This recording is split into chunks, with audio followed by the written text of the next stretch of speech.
Welcome to Smart Kids. Subscribe my channel for more upcoming lesson videos. Hello dear student. आज हम class 9 में lesson number 9 environmental management पढ़ने जा रहे हैं। अगर इस चैनल पे आप लोग नए हो तो मेरे चैनल को ज़रूर शेयर कीजिए, सब्सक्राइब कीजिए। तो आज का जो हमारा टॉपिक है काफ़ी इंटरेस्टिंग है। हाँ, welcome to smart kids. Subscribe my channel for more upcoming lesson videos. Hello dear student, आज क्लास 9 में इन्वायरमेंटल मैनेजमेंट का लेसन पढ़ने जा रहे हैं। अगर इस चैनल पे आप लोग नए हो तो मेरे चैनल को ज़रूर शेयर कीजिए, सब्सक्राइब कीजिए।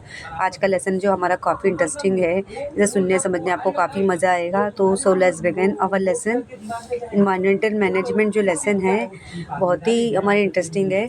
अगर इस चैनल पे आप लोग नए हो तो मेरे चैनल को ज़रूर शेयर कीजिए, सब्सक्राइब कीजिए। जैसे आज हम जो भी इन्वायरमेंट में रहते हैं, जैसे आप सिटी या विलेज जहाँ भी रहते हो, तो वहाँ का देखो हमें वेदर बहुत इंपॉर्टेंट लगता है कि हमारा वेदर कैसा है, क्लाइमेट। जैसे हम इंडिया में रहते हैं, हमारे इंडिया में कितने सीज़न 3 होते हैं, रेनी, विंटर, समर सीज़न होते हैं। हर वेदर का मज़ा अलग होता है। क्लाइमेट जो रहता है, जैसे बारिश का मज़ा अलग होता है, गर्मी का मज़ा अलग होता है, सर्दी का मज़ा, चाहे रेनी हो, विंटर हो, समर हो, हर सीज़न का मज़ा अपना होता है। Solid waste management. Solid waste मतलब जो कचरे आपके हमारे इन्वायरमेंट में निकलते, चाहे वो एनिमल का वेस्ट मटेरियल हो, चाहे हमारे ह्यूमन बीइंग का जो भी वेस्ट मटेरियल हो, चाहे वो फ्रूट्स हो, वेजिटेबल, ग्रेन्स हो, या कोई भी गार्बेज हो। मेट्रोलॉजी के बारे में पढ़ेंगे, मेट्रोलॉजी क्या होता है, डिज़ास्टर मैनेजमेंट क्या होता है। इन सब चीज़ों के बारे में हमें जानना बहुत ज़रूरी है। तो सबसे पहले हम देखेंगे, can you recall how does the atmosphere affect our daily life. मतलब हमारा एटमॉस्फेयर किस तरह अफेक्ट करता है हमारी डेली लाइफ में, किस तरह हमारी डेली लाइफ में जैसे हम रहते हैं, हमारा जो डेली काम जो भी होता है। जैसे बच्चों, आप स्कूल जाते हो, स्कूल से आने के बाद आप फ्रेश अप होते हो, खाना खाते हो, फिर ट्यूशन जाते हो, फिर आपकी जो भी एक्टिविटीज़ भी वो करते हो। इस तरह हम सारा काम हम करते हैं। जो भी हम काम करते हैं हमारी डेली लाइफ में, जो भी काम होता है, चाहे हम जैसे टीचर आपको पढ़ाने के लिए आती है, पढ़ाने के बाद अपना जो भी काम रहता है वो सारे काम करती है। Number 2, forecast about which weather related factors are given during the new bulletins on Doordarshan Akashvani. अभी यहाँ पे जो फोरकास्ट होता है, जैसे हमें वेदर का पता लगाना होता है ना, आज हमारे मौसम की हाल क्या है, कितनी गर्मी होने वाली, कितनी बारिश होने वाली है, कितनी सर्दी होने वाली है। तो हम देखो न्यूज़ चैनल में हम देखते हैं कि हमें आज बारिश बहुत ज़्यादा होने वाली, तो न्यूज़ में अनाउंस हो जाता है कि छुट्टी होगी। आकाशवाणी इन सब चीज़ों को हमें ये वेदर का अलर्ट देते हैं। Weather and climate. Atmospheric condition at specific time at a particular place are referred to as weather. Atmospheric condition depend upon variety of factor. Figure 9.1। जैसे यहाँ पे आप देख रहे हो, एटमॉस्फेरिक कंडीशन मतलब किस तरह का एटमॉस्फेयर का आपका कंडीशन है, किस तरह का वेदर का कंडीशन है, किस तरह का एटमॉस्फेरिक कंडीशन है जो आपके फैक्टर में हो रहा है। तो यहाँ पे हम 9.1 का फिगर देखेंगे। 9.1 का फिगर यहाँ पे दिया है, हम इस पे एक बार नज़र डालेंगे। वेदर रिलेटेड क्लाइमेटिक फैक्टर, जैसे रेनफॉल, जिस तरह बारिश होती है, ह्यूमिडिटी यानी किस तरह मतलब बोलते हैं ना बूंदें हो रही है, और क्लाउड्स, हम बादल कैसा है, विजिबिलिटी कि हमें हमें क्लाइमेट को ऑब्जर्व करना है। टेम्परेचर मतलब कितनी गर्माहट है, कितनी धूप है, एटमॉस्फेरिक प्रेशर, कितना हवा का दबाव है। इन सब चीज़ों को काफ़ी ऑब्जर्व करना होगा। हम देखेंगे weather related and climatic factor, मतलब हम क्या देखेंगे, weather related and climatic factor मतलब किस तरह बारिश हो रही है, किस तरह ह्यूमिडिटी, किस तरह बादल है, किस तरह का टेम्परेचर है, किस तरह का एटमॉस्फेरिक प्रेशर है, किस तरह की धूप है। सनलाइट मीन्स धूप है। तो हमें काफ़ी जानना ज़रूरी है। हम देखेंगे, we frequently express our opinion about the weather by making statement like today is too cold or it is very hot today। जैसे कभी कभी होता है ना इन्वायरमेंट, हम जैसे कभी कभी हम समर सीज़न में रहते हैं या कभी विंटर सीज़न में रहते हैं, तो कभी कभी ऐसा होता है सडनली हमारा क्लाइमेट चेंज हो जाता है। कभी कभी हमें बहुत सर्दी होने लगती है, कभी कभी हमें बहुत गर्मी और गर्मी फील होने लगती है, काफ़ी गर्माहट फील होने लगती है। इस तरह का चीज़ें हमें देखने को मिलती है। Weather depend upon the prevailing condition of the air. The climate of particular region is the average of daily reading of various weather-related parameter recorded for several years. Hence, climate is a long-term predominant condition of the atmosphere. मतलब किस तरह weather depend करता है, जैसे कभी कभी हमारी हवा कैसी है, जैसे हमारा एटमॉस्फेयर जैसे किस तरह चेंज हुआ। जैसे आज हम किसका इस्तेमाल कर रहे हैं, ज़्यादातर हम इलेक्ट्रॉनिक मटेरियल का हम ज़्यादा इस्तेमाल कर रहे हैं, जिसकी वजह से हमारे जो जैसे जिस तरह हम ट्रांसपोर्ट का इस्तेमाल करते हैं, एयर पॉल्यूशन होता है, नॉइज़ पॉल्यूशन होता है, इस तरह जो रेडिएशन रहती है वो हमारे हमारे मतलब जो स्काई पे जाती है, हमारा ओज़ोन लेयर पे क्या कर रहे, हमारे ओज़ोन लेयर पे मतलब ओज़ोन लेयर की ओज़ोन लेयर हमारा फट रहा है, जिससे हमारा जो क्लाइमेट है वो कुछ भी हो जा रहा है, कभी सर्दी हो रही, कभी बारिश हो रही है, कभी ठंडी हो रही है। Change in weather, climate does not change continuously. अब यहाँ पे चेंज इन वेदर, वेदर देखेंगे अभी, यहाँ पे हम देखेंगे कि जो वेदर किस तरह बदल रहा है, वेदर किस तरह बदल रहा है। जैसे climate does not change continuously, मतलब क्लाइमेट कभी बदलता नहीं है। Climate is that which remain constant in region for a long duration, मतलब क्लाइमेट किस तरह, मतलब कैसा कभी कभी होता है, एक लॉन्ग ड्यूरेशन तक होता है। जैसे हम इंडिया में रहते हैं, 4 महीने तक बारिश होगी, 4 महीने तक सर्दी होगी, 4 महीने तक गर्मी होगी, मतलब एक वैलिड दिया है। Thus, we said the weather is related to specific location, specific time, whereas the climate is related to longer duration and larger area. Change in weather may occur for short period of the time, whereas the change in the climate take place slowly over a much long duration. किस तरह का जैसे मौसम का हमारा बदलाव होता है। Climate play important role in our day to day life, मतलब क्लाइमेट जो है, मौसम हमारा बदलता रहता है। आज जो हमारी डेली लाइफ में किस तरह इंपॉर्टेंट है हमारा, में काफ़ी इंपॉर्टेंट है। If to influence our basic need like food, clothing, shelter as well as occupation, मतलब हमारी लाइफस्टाइल में काफ़ी बदलाव आता है। जैसे हम किस तरह का खाना खा रहे, किस तरह का कपड़े पहने, किस तरह के हम शेल्टर पे रह रहे, और किस तरह के हम फंक्शन में जा रहे। जैसे एग्जांपल, जैसे समर होता तो हम ज़्यादातर फ्रूट्स, ठंडी चीज़ें खानों का इंटेक करते, कॉटन के कपड़े पहनते हैं, और हम घर में एसी, एयर कंडीशन लगाते ताकि हमारा जो इन्वायरमेंट है काफ़ी कूल रहे। Climate is especially important for an agrarian country like India. Various climatic factors like direction, speed of wind, temperature, atmospheric etc. are considered during construction of runway, seaports, huge bridge and skyscraper etc. मतलब climate का बदलाव, जैसे मैंने ना ठंडी में हम क्या करते, गर्म कपड़े पहनते हैं, गरम गरम चीज़ें, चाय कॉफ़ी ये सब खाना पसंद करते हैं। बारिश में हम अम्ब्रेला, रेनकोट, ये सब चीज़ों का इस्तेमाल करते हैं। मतलब हर सीज़न में हम अलर्ट रहते हैं कि हाँ, ये सीज़न में हमें करना क्या है। लेकिन जैसे हमारी कंट्री इंडिया में हमारे जो बदलता हुआ क्लाइमेट फैक्टर में काफ़ी डायरेक्शन होता है। जैसे विंड हो गया, टेम्परेचर हो गया, एटमॉस्फेरिक प्रेशर हो गया, इन सब चीज़ों में जैसे हमारा किस तरह है, किस तरह का रनवे है, मतलब हमें देखना है। जब जैसे हम सी पोर्ट होता है, ह्यूज ब्रिज होती है, स्काई क्रैपर्स होती है। रनवे मीन्स मतलब आपका एयरपोर्ट का वो जो एयरपोर्ट में जो, यहाँ पे एयरपोर्ट नहीं बोलूँगी मैं क्या बच्चों बोलूँगी, जैसे जो पायलट्स होते हैं ना, पायलट जो स्काई पे वो अपना प्लेन चलाते हैं, तो उन्हें वो देखना होता है, वेदर देखना होता है कि फॉग है, किस तरह का रनवे है, सी पॉट देखना होता है, ब्रिज देखना होता है, स्काई क्रैपर, इन सब चीज़ों को देखना होता है। इस तरह से वो अपना मतलब कि उन्हें, क्योंकि अपनी फ़्लाइट को लैंड करना होता है ना, इसलिए वो अपना रनवे, सी पॉट, ह्यूज ब्रिज, ये सब स्काई क्रैपर, इन सब चीज़ों पे काफ़ी नज़र डालते हैं, ऑब्ज़र्व करते हैं। अभी हमें ब्रेन पावर का इस्तेमाल करता है। ब्रेन पावर का इस्तेमाल किया है। Which factor affected favourably unfavourably by climate, what must we to do minimise this effect, मतलब कौन से फैक्टर का इस्तेमाल आप करोगे फेवर अनफेवरेबल में क्लाइमेट के फैक्टर्स को बदलने के लिए। अब वो क्या हो सकता है, तो यहाँ पे मैं यही बोलूँगी, आपको जितना हो सके मोर प्लांटेशन आप करोगे, तो ये जो भी हमारा जो पॉल्यूशन है वो सब गंदगी को क्या करेगा, रेटिनेस को एब्जॉर्ब कर लेगा। अब यहाँ पे think and discuss, human progress is related to conductive climate and geography, मतलब जो ह्यूमन प्रोग्रेस है, जिस तरह का इंसान काम कर रहा है, उन सब चीज़ों पे काफ़ी नज़र डालनी है।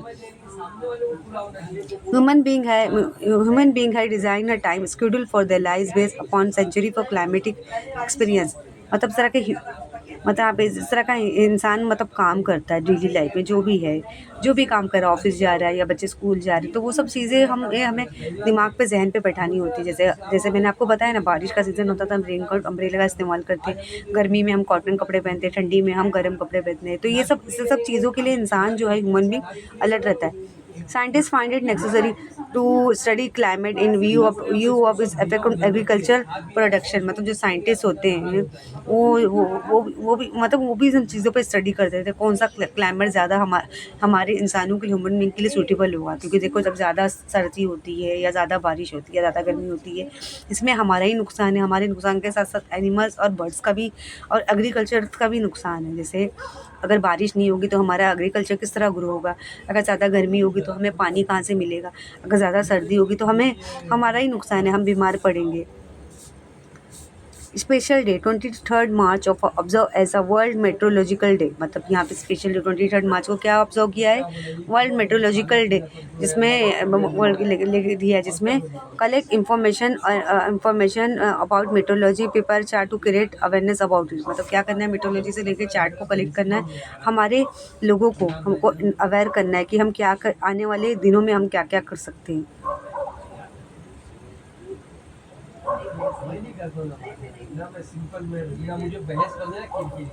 Importance of weather in the living world, यहाँ पे इम्पोर्टेंस ऑफ वेदर के लिविंग वर्ल्ड में हम देखेंगे कि हम लिविंग वर्ल्ड में हम क्या क्या कर सकते हैं। Daily weather also long term climatic condition influence है ह्यूमन लाइफस्टाइल डायरेक्टली और indirectly. Land, water bodies, plant, animal collective form the natural environment of earth, this environment is responsible for the development of organism. जैसे हमारी जो daily lifestyle हमारा जो होता है, जिस तरह हम खाते पीते हैं, जिस तरह के हम माहौल में रहते हैं, तो यहाँ पे देखो प्लांट्स, एनिमल्स जो है, लैंड, ज़मीन है, इन सब चीज़ों पे भी काफ़ी इफेक्ट करता है। The climate of particular region help to define the diet, clothing, housing, occupation, lifestyle for the people of that region. For example, the characteristic lifestyle of Kashmiri and Rajasthani people. इस तरह का बदलता हुआ हमारा जो climate बदलता है, जिस तरह का मौसम बदलता है, उस तरह हमारे खानों में बदलाव होता है, हमारे कपड़ों में, हमारे ऑक्यूपेशन में, हमें किस तरह के कपड़े पहनना, किस तरह के खाने खाने, वो मौसम पे हमारे डिपेंड करता है। जैसे काश्मीरी लोग देखो, जैसे कैसे गर्म कपड़े पहने रहते हैं, क्योंकि वहाँ पे सर्दी ज़्यादा होती है। राजस्थानी आपने देखा, राजस्थानी में भी काफ़ी गर्मी होती है, तो लोग भी वैसे कॉटन कपड़े पहनना पसंद करते हैं। Salinity of marine water, formation of ocean current, water cycle etc. are all related to various weather and climatic factor। मतलब क्या होता है, मेराइन वाटर में जैसे सैलाइन आ गई है, ज़्यादातर मेराइन वाटर नमकीन हो गया, ओशनिंग देखिए, वाटर साइकिल देखेंगे, वेरियस वेदर क्लाइमेटिक फैक्टर देखेंगे, इन सब चीज़ों में हमें काफ़ी नज़र डालनी होगी। Various climatic factor being about the weathering of rock in the earth crust, मतलब जो यहाँ पे क्लाइमेटिक फैक्टर होता है, जो जिस तरह का, जैसे कभी कभी अर्थक्वेक आ गया, ये क्या हो गया, साइक्लोन आ गया, या काफ़ी हमें देखो ना, काफ़ी सुनामी आ गई, इन सब चीज़ों के लिए भी देखो काफ़ी हो रहता है कि ये सडनली नेचुरल डिजास्टर है, कि मतलब किस तरह हमारा नुकसान होता है।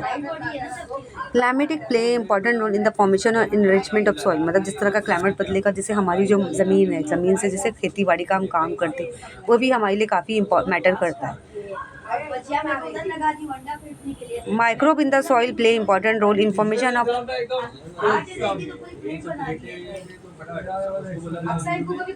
microbe in the soil play important microbes in the soil play important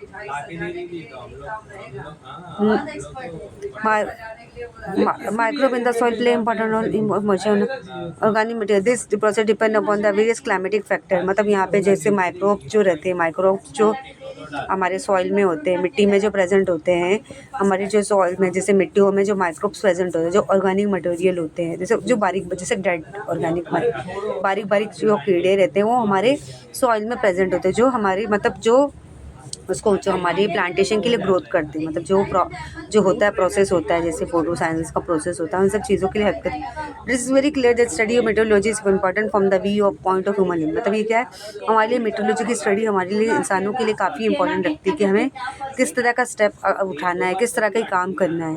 अभी यहाँ पे हम देखेंगे, while skirting the climate of particular view of earlier study of various हाँ various aspects of climate is very important। Most countries in the world have established meteorology department for making एक minute, हाँ रुक। While studying of climate of particular view of earlier studies of various aspects of climate is very important, most countries in the world has established meteorology department for making recording such observation। This department have observation which are equipped with modern instrument and technology।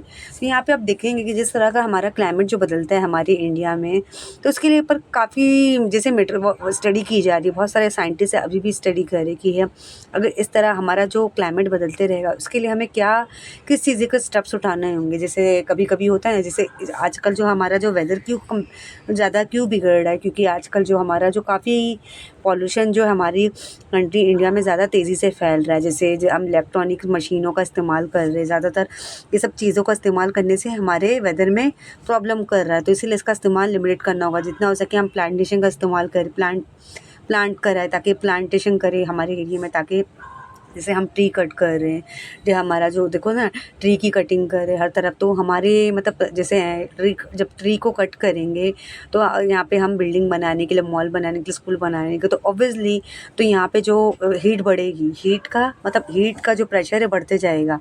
If the present climatic condition analyzed with the refer to the past climatic condition, we can predict climate change for the future. However, as the climate is the net result of example mixture of various atmospheric factor, forecasting is very complicated, difficult. Forecasting is easy for place where climatic change slow of limited nature. However, where climatic change are complex, intermittent and rapid, making forecast is very difficult. अभी यहाँ पे forecast का system हो गया है कि मतलब जैसे हफ्ते दिन 10 दिन पहले मतलब हमें वेदर का कंडीशन का पता चल जाना चाहिए कि किस तरह का कि आने वाले मौसम में क्या बदलाव आने वाला है. जैसे कभी भारी बारिश होने वाली रहती है, कभी भारी गर्मी होने वाली लगती है या भारी ठंडी होने वाली लगती है, तो हमें एक न्यूज़ अलर्ट मिल जाता है कि हमें कौन से मौसम में क्या क्या आने वाले दिनों में क्या होने वाला है.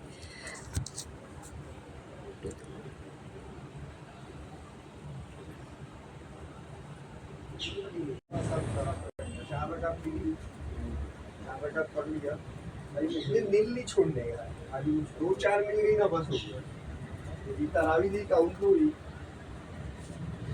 अभी हम मेट्रोलॉजी के बारे में पढ़ेंगे. मेट्रोलॉजी है क्या? Meteorology, the science that study how the interrelation between the various components of air, natural cycle, geological of the earth, climatic is called meteorology. अभी यहाँ पे जो हम मेट्रोलॉजी को क्यों बोलेंगे, जो भी इनके बीच में होगा, जैसे हमारा एयर पॉल्यूशन हो गया, नेचुरल साइकिल हो गया, जियोलॉजिकल मोमेंट हो गया, जब हमारे अर्थ को लेके या क्लाइमेट को लेके हम इसे मेट्रोलॉजी बोलेंगे.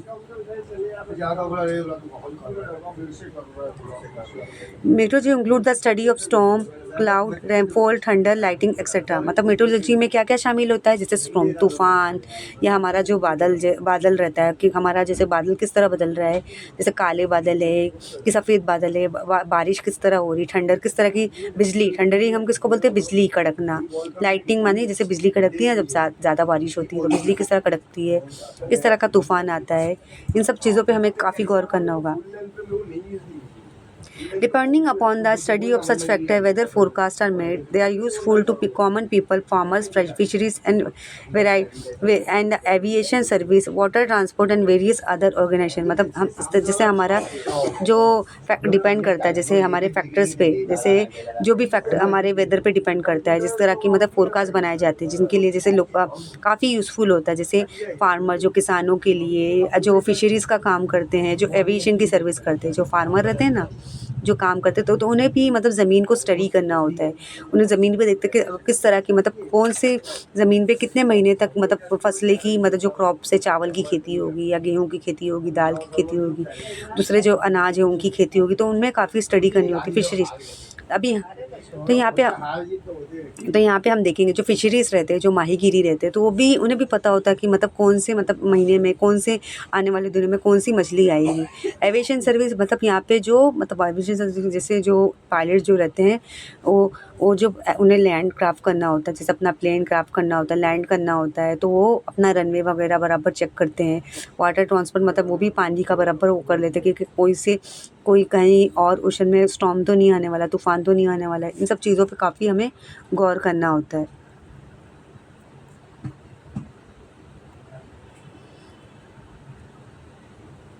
Instituted at work. The World Meteorological Organization was established by the United Nations Organization on 23rd March 1950. This organization play important role in food security, water management, transportation and communication. मतलब जो water meteorological रहता है, meteorological है, वो कब establish हुआ, United nation में हुआ था. वो भी 23rd मार्च 1950 में. मतलब ये ऑर्गेनाइजेशन हमारी काफ़ी इंपॉर्टेंट रखती है फूड को लेके, फूड सिक्योरिटी के लेके, वो पानी के मैनेजमेंट को लेके, ट्रांसपोर्टेशन को, कम्युनिकेशन के लिए ये हमारे लिए जो मेट्रोलॉजिकल है काफ़ी हमारे इन्वायरमेंट में मैटर करती है.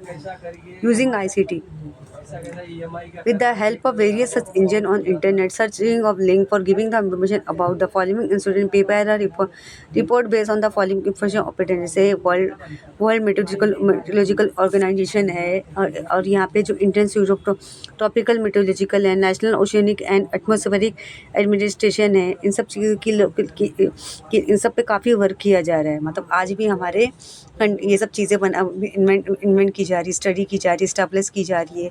World meteorological organisation, Indian institute of tropical meteorology, national oceanography और एटमॉस्फेरिक एडमिनिस्ट्रेशन, इन सब चीज़ें पे काफ़ी किया काम जा रहा है। 45 मिनट्स का है ना उर्दू में सुनते ही नहीं तुम लोग क्या बात पूरी पूरी सब लाया आज पूरा Meteorology, the science that study the interaction between the various components of air, natural cycle, geological movement of the earth and climate is called meteorology। अभी यहाँ पे हम साइंस की स्टडी में देखेंगे बच्चों जो रिलेशनशिप होता है किसका, एयर का, नेचुरल साइकिल का, जियोलॉजिक मूवमेंट का, जो अर्थ और क्लाइमेट से होता है उसको हम मेट्रोलॉजी बोलेंगे। जैसे हम क्लाइमेट वेदर की आप लोग देखो न्यूज़ में देखते होंगे और न्यूज़पेपर में देखते होंगे आज का हमारा क्लाइमेट कैसा है। मतलब कभी कभी होता है ना कि कभी आपको सुनने में आता होगा कि स्टॉर्म आ गया, सुनामी आ गई, अर्थक्वेक आ गया, ये क्या है, नेचुरल डिजास्टर हो गया। लेकिन मेट्रोलॉजी में कैसा हम क्लाइमेट का कंडीशन चेक करते हैं कि कैसा हमारा समर सीजन चल रहा है, कैसा विंटर, कैसा रेनी चल रहा है। Metrology include the study of storm, cloud, rainfall, thunder, lighting etcetera.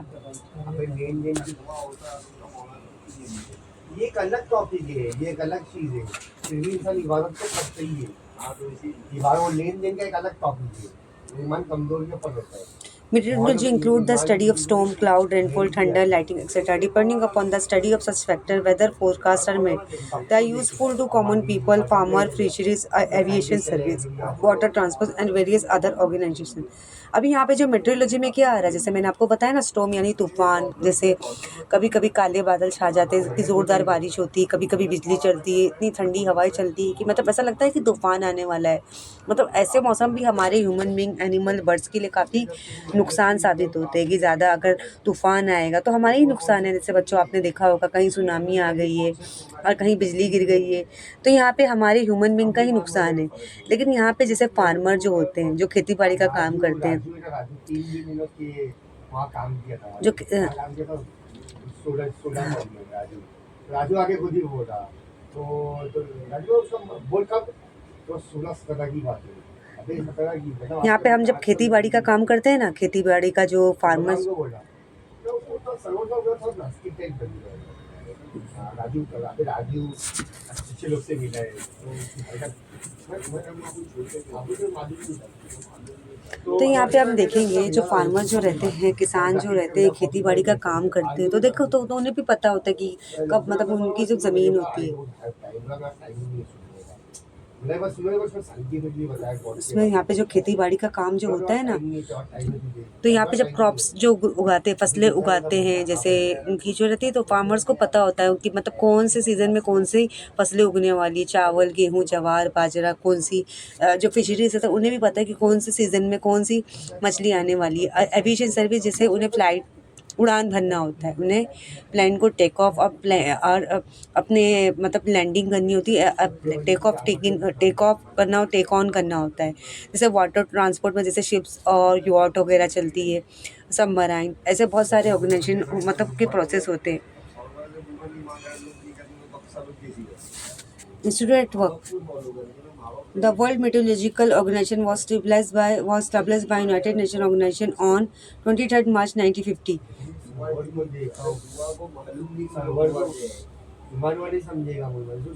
Their organization play an important role in food security, water management, transportation and communication। मतलब यहाँ पे जो मेट्रोलॉजिकल जो है वो कब स्टैब्लिश हुआ था, 23rd मार्च 1950 में। मतलब इसको मतलब ये ऑर्गेनाइजेशन इतना इम्पोर्टेंट है कि जैसे फूड फूड सिक्योरिटी को लेके, वाटर को, पानी का, वाटर का मैनेजमेंट किस तरह हो रहा है, ट्रांसपोर्टेशन का किस तरह, कम्युनिकेशन किस तरह से हो रहा है।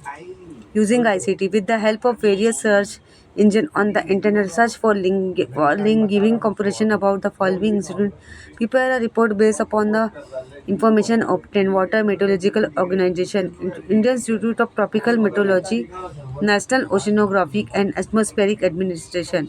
मतलब ये सब चीज़ों का काम अभी भी चालू है। जैसे हम देखेंगे इंडियन मेट्रोलॉजिकल डिपार्टमेंट, हम देखेंगे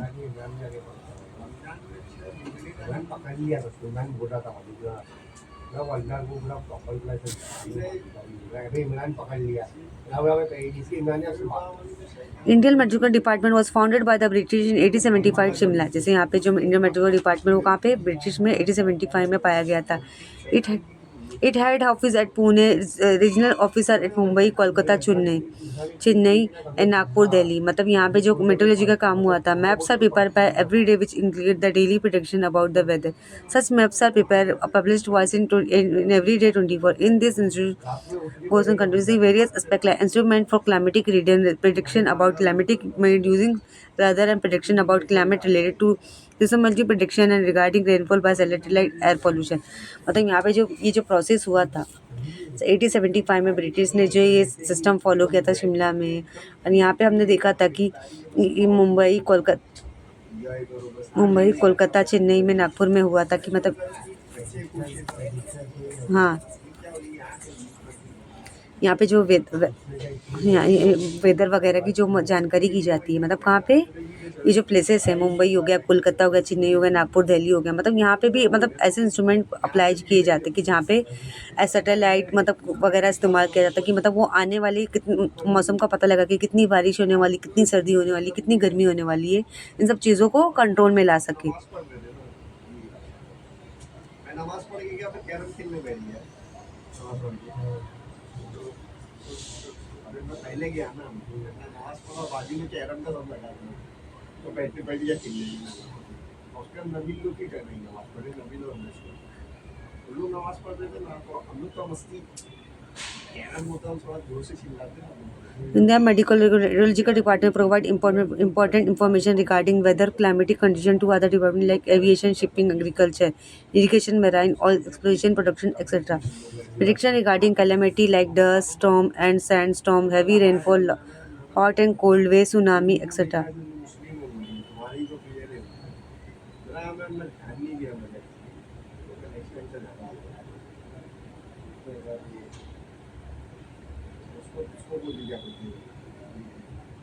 दूसरी टीचर आती ना,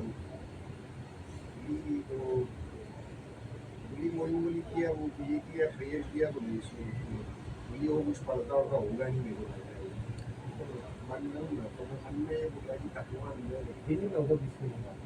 All types of mass communication media, all the citizens for this. India has a launched several satellite equipped with high class technology. Observation at several locations are doing excellent work in the analysis of the information received from this satellite.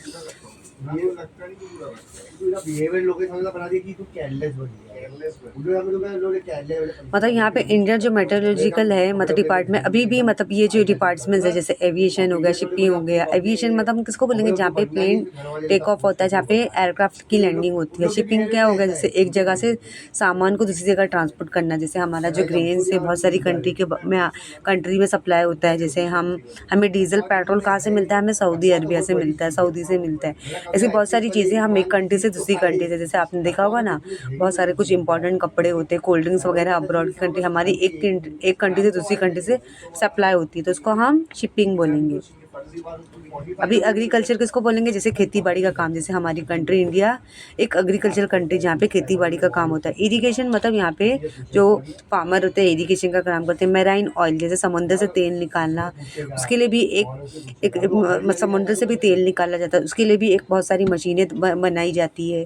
अभी यहाँ पे हम देखेंगे prediction, जिस तरह climate का हमारा हम इफेक्ट देखेंगे, किस तरह क्लाइमेट का इफेक्ट हमारे आने वाली कामों पे असर पड़ता है। जैसे हम कोई भी काम करें, चाहे एग्रीकल्चर, शिपिंग करें, एविएशन करें, चाहे हम समुद्र से तेल निकालने का काम करें, तो इन सब चीज़ों का इफेक्ट हमारे क्लाइमेट पे क्लाइमेट का इफेक्ट हमारे इन सब चीज़ों के कामों पे ज़रूर पड़ता है। तो हम देखेंगे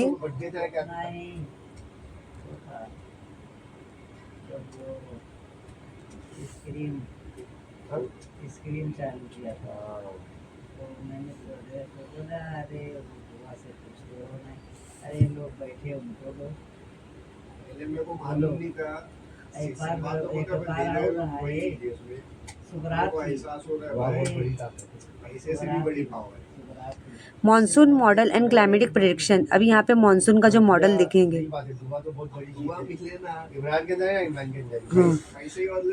monsoon model and climate prediction देखेंगे। जैसे मॉनसून का जो मॉडल जैसे तैयार किया जाता है, मॉनसून का मतलब जैसे अलर्ट किया जाता है कि कितने दिन बारिश होने वाली है, मतलब किसी दिन हाई अलर्ट है, रेड अलर्ट बोलते हैं ना, रेड अलर्ट का नाम आपने सुना होगा ना, जैसे ज़्यादा बारिश होने लगती है तो हाई अलर्ट, रेड अलर्ट जो काफ़ी बहुत ज़्यादा बारिश होने वाली है।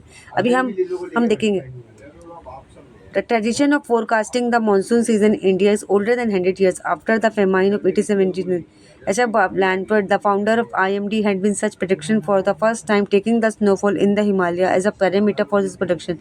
In the decade of the 1930s, the director of IMD, Sir Gilbert Walker, had underlined the relationship between various worldwide climatic factors and the Indian monsoon and the based on the available observation. The previous recording related to this relationship, he put forth hypothesis regarding the nature of the monsoon.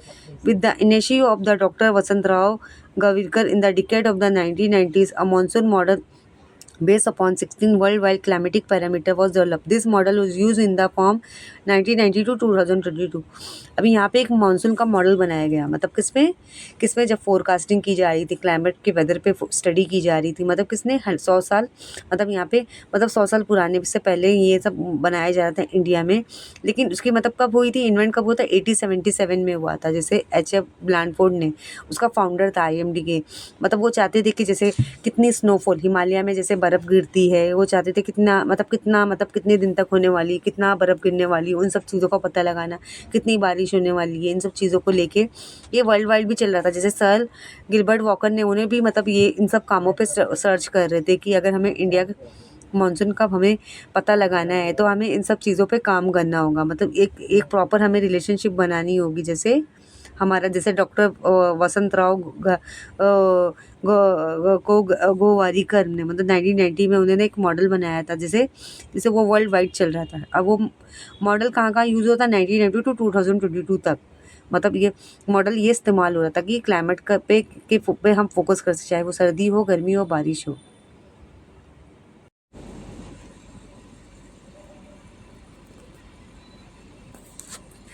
Mathematical model dynamic. Forecasts are made with the help of mathematical model which take into account estimate of current weather, related event and ongoing physical interaction between them. अभी यहाँ पे बच्चों दे mathematical model जो बनाया जा रहा है, जैसे फोरकास्ट मतलब वेदर की चेक करने के लिए, जैसे मैंने आपको बताया ना कि मतलब सर्दी गर्मी ये जो बारिश का सीज़न, हमें वेदर का हमें इंफॉर्मेशन लगाने के लिए हम फोरकास्ट का इस्तेमाल करते हैं कि हमें पता चलता है कि हमारे कौन से सीज़न में ज़्यादा बारिश होने वाली, कौन से सीज़न में ज़्यादा गर्मी होने वाली, कौन से सीज़न में ज़्यादा सर्दी होने वाली। तो इसके लिए हमें एक मैथमेटिकल एक मॉडल बनाया जाता है जिसमें हम सारे रिकॉर्ड को हम ऑब्जर्व करके रखते हैं। Data about current climatic parameter is mathematically analyse with the help of the Param supercomputer. Various mathematical model based upon daily geographical event are developed by supercomputer technology.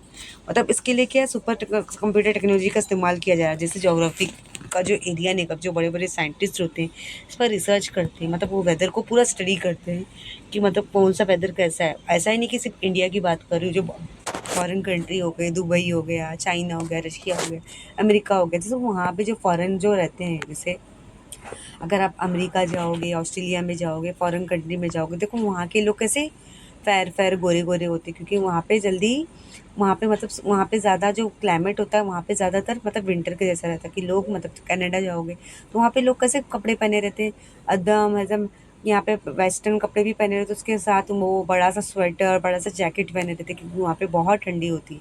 लेकिन जैसे हम इंडिया में, हम इंडियन है ना, तो जैसे हम इंडिया में रहते तो हमारा जो मौसम है यहाँ का मीडियम है, ना ही ज़्यादा भारी है, ना ही ज़्यादा वैसा काफ़ी बहुत ही हल्का है। मतलब यहाँ पे ऐसा नहीं कि मीडियम है, जैसे बारिश 12 महीना होता है, जैसे 4 महीना मानसून का सीज़न होता है, 4 महीना ठंडी का और 4 महीना गर्मी का होता है। इस तरह हमारा जो सारे काम हो जाते हैं, मतलब किसान भी खेती बाड़ी का काम आसानी से कर लेते हैं। लेकिन कभी कभी होता है कि हमारा क्लाइमेट भी कभी कभी ऐसे प्रॉब्लम कर देता है, हमारा क्लाइमेट भी।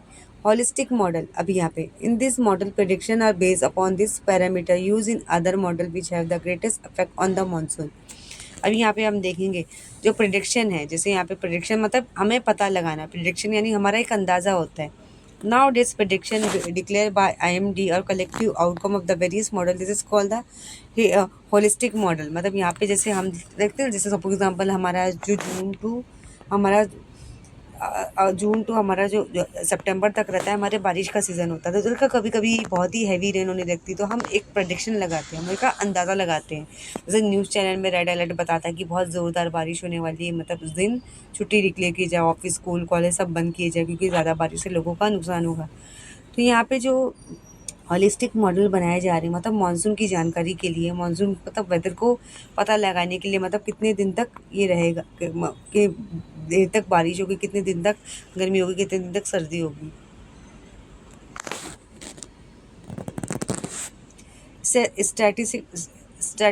Statistical model. In this model, current climatic observation in region are compared with earlier parameters such as oceanic temperature, atmosphere pressure, and the nature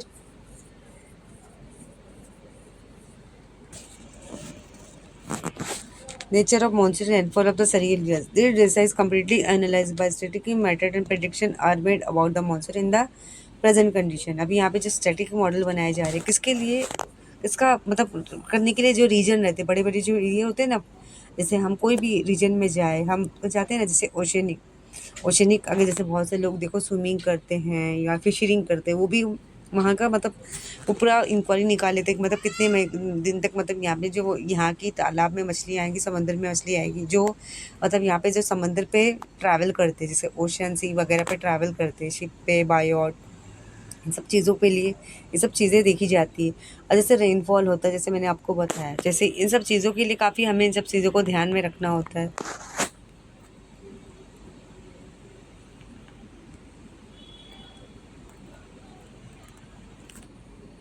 Always remember, any meteorological model depend upon the interrelationship between parameter used in that model and the result expected from it.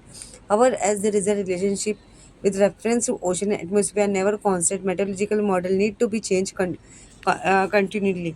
अभी यहाँ पे आपने देखा कि जिस तरह बारिश हो रही है, जैसे यहाँ पे ओशन हो गया, जिस तरह बारिश हो रही है हाँ होती है, तो यहाँ पे जो मेटेरोलॉजिकल का तरीका अपनाया जाता है, हम पैरामीटर जैसे जैसे मॉडल्स का इस्तेमाल किया जा रहा है इन सब चीज़ों के लिए, जैसे हॉलिस्टिक मॉडल हो गया, तो इन सब चीज़ों के लिए मैंने बोला ना आपको कि जैसे ओशन पे हम ट्रैवल करते हैं या हमें एटमॉस्फेयर, जैसे बड़ी बड़ी जहाज़ें जाती हैं, हम एयर पे हम सफ़र करते हैं, हवाओं का सफ़र, पानी का सफ़र हम करते हैं, लैंड पे या करें या वाटर पे करें या हवा पे करें, तो हम सब चीज़ों का हमें क्लाइमेट का, हमें मौसम का पता होना बहुत ज़रूरी है, क्योंकि अगर मौसम ही ख़राब हुआ तो हम कैसे हमारी जो एक्टिविटी कर पाएंगे। सॉलिड वेस्ट मैनेजमेंट, अभी यहाँ पे हम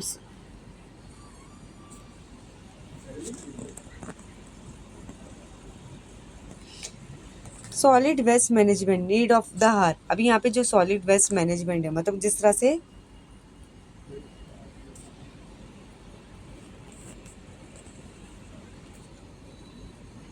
solid waste management need of the hour, मतलब जो वेस्ट मटेरियल निकलता है हमारे मतलब इन्वायरमेंट में। What is mean bye pollution? अभी कैन यू टेल पॉल्यूशन का मतलब क्या होता है? जैसे हमारे इन्वायरमेंट में गंदगी होना, जैसे जो पॉल्यूशन होता है, जिस तरह जैसे हमारे पॉल्यूशन में गंदगी होती है, जैसे एयर पॉल्यूशन होता है, वाटर पॉल्यूशन, नॉइज़ पॉल्यूशन होता है, जैसे गार्बेज, बहुत सॉइल पॉल्यूशन, बहुत तरह का पॉल्यूशन होता है। मतलब पॉल्यूशन मीन्स गंदगी, मतलब जो गंदगी हमारे इन्वायरमेंट में होती है। In means different way to do our surrounding get polluted, मतलब किन किन चीज़ों से होती है, जैसे एयर का भी होता है, नॉइज़ का भी होता है, आवाज़ का भी होता है, वाटर पॉल्यूशन भी होता है, मतलब जो पानी से फैलने वाली जो बीमारियाँ। अभी यहाँ पे हम सिंपल सा एक्सपेरिमेंट करेंगे। Try this. Observe the garbage collected in the dustbin of your classroom and make it the list of various material in it. Discuss with your teacher how these material can be properly disposed of. Can you do the same with the garbage generated in our house? Think about it. अभी यहाँ पे आपको क्या करना है, आपको सारे school, जैसे आप क्लास में बैठते हो तो क्लास में जितने भी वेस्ट मटेरियल निकलते हो वो जो आप कहाँ फेंकते हो, आप डस्टबिन में फेंकते हो। अभी आपको क्या करना है, आपको टीचर से डिस्कस करना है कि जो वेस्ट मटेरियल है, जो कचरे उन्हें कहाँ फेंकना चाहिए, कि आप यही जो कचरा जो आपके घर में है उसको भी आप रिसाइकिल कर सकते हो। जैसे आपके घर में आपकी मम्मी वेजिटेबल्स लाती होगी या और भी खाने पीने का सामान, फ्रूट्स का जो छिलका रहता होगा, वेजिटेबल्स का छिलका, जो भी गंदगी आप क्लीनिंग करते हो, जो भी कचरे निकलते हैं आप डस्टबिन में फेंकते हो, लेकिन आप यही गार्बेज को आप किस तरह रिसाइकिल करोगे? अभी यहाँ पे सॉलिड वेस्ट मटेरियल देख रहे हैं, जैसे जो गार्बेज आता है उसके पास बहुत बड़ा सा, आपके अगर बिल्डिंग में आता है गार्बेज कलेक्ट करने के लिए, उसके पास बड़ा सा एक कैन होता है, बड़ा सा एक ड्रम के जैसा होता है, उसमें सारे वो ड्राई गार्बेज को अलग रखता है और वेट गार्बेज को अलग रखता है, मतलब इस तरह करता है। जैसे पेपर को अलग करता है, सारे जो बॉटल टिन्स ये जो रहते हैं ना कोल्ड ड्रिंक्स की बॉटल, जो सॉलिड मटेरियल को क्या करता है, प्लास्टिक की चीज़ें उन सब एक्सेसरी को वो साइड में रखता है।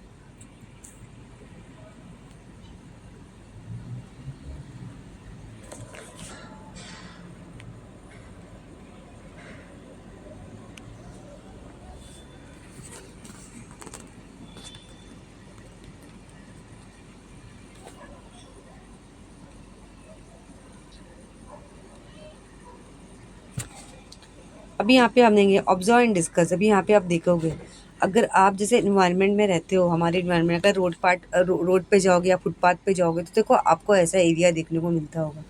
अगर आप फुटपाथ पे चलोगे तो यहाँ पे आप देख रहे हो,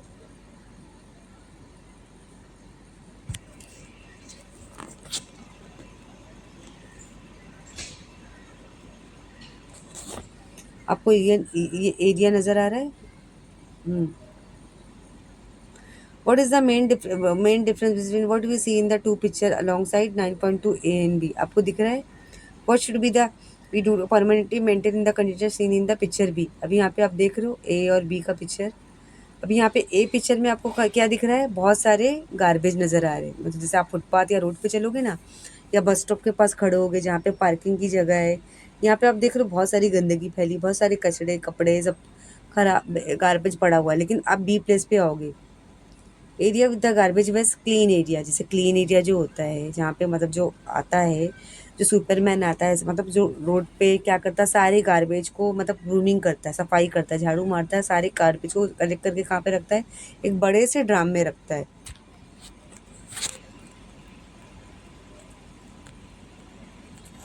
Many waste material are generated through the various daily human activity. This is called the solid waste.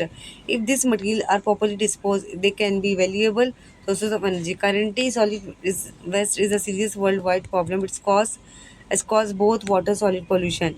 Solid waste is also the serious problem from the point of the view of economic growth, environmental degradation, and health. It also poses a serious threat to nature and human habit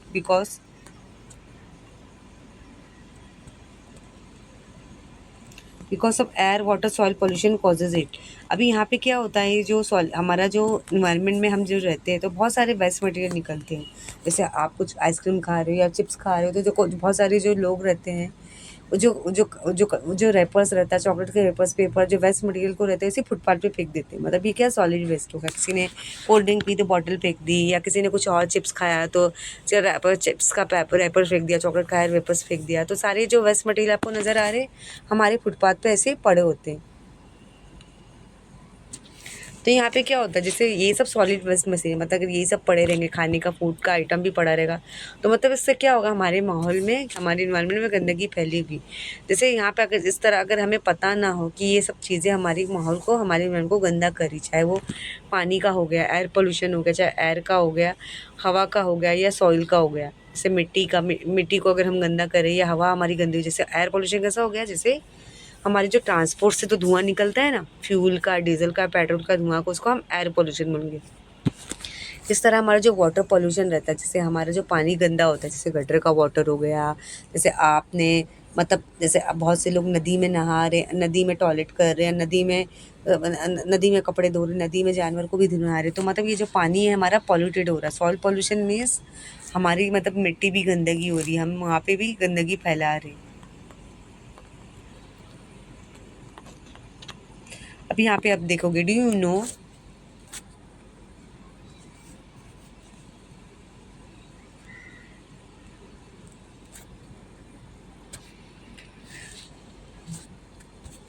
garbage production per day. Solid waste generated in the main metro cities of the state is approximately as follow: Mumbai 5,000 tons, Pune 1,700 tons, Nagpur 1,900 ton. मतलब यहाँ पे जो garbage production का जो निकाला गया है पर दिन में, से मुंबई में कितना निकाला गया है, 5,000 टन्स, और पुणे में 1,700 टन्स, और नागपुर में 900 टन्स। मतलब इतने टन्स मतलब गार्बेज निकाला गया है। On 26 July 2005, serious flood calamity has arisen in Mumbai. Improper solid waste management was one of the main reasons behind that calamity. Thus, we see that the accumulation of the accumulation of the solid waste can be lead to various calamities. अभी यहाँ पे जब 26 जुलाई, तो आपको याद होगा जब हमारे मुंबई में, इंडिया के मुंबई शहर में, जब यहाँ पे 2005 में 26 जुलाई हुई थी, मतलब बहुत इतनी मतलब उसको क्या बोलेंगे, मतलब एक बहुत भारी फ्लड आया था हमारे मुंबई सिटी में, कि यहाँ पे लोगों का काफ़ी नुकसान हुआ था। मतलब बहुत सारे लोगों के घर मतलब डूब गए थे, बहुत सारे एनिमल्स मारे गए थे, बहुत सारे लोगों का काफ़ी नुकसान हुआ था। मतलब एक कैलेमिटी, मतलब एक सैलाब कैसा आता है, एक ऐसा हो गया था, मतलब जिससे हमारा काफ़ी नुकसान हुआ था। अभी हम देखेंगे ऑब्जर्व। अभी हमें देखना क्या है, make a survey of the building और area where you live, category the garbage as degradable non degradable waste, approximately how much solid waste is generated in a week, make a list of the factor responsible for it. अभी आपको कैसा सर्वे लेना है, जब आप किसी भी area building में रहते हो तो उसका सर्वे आपको लेना है। तो आपको क्या करना है कि मतलब वहाँ पे आपको मतलब एक मतलब बनाना है, एक बिन बनाना है। एक बिन में आपको क्या रखना है, वेट गार्बेज रखना है, दूसरे बिन में आपको ड्राई गार्बेज रखना है। इससे आपको पता चलेगा कि आपको सॉलिड का वेस्ट मटेरियल आप एक जगह पे रखोगे, जो वेट गीला मटेरियल रहेगा वो आप एक साइड में रखोगे। इससे आपको पता चलेगा कि आपका गार्बेज किस तरह इस्तेमाल हो रहा है। कैन यू टेल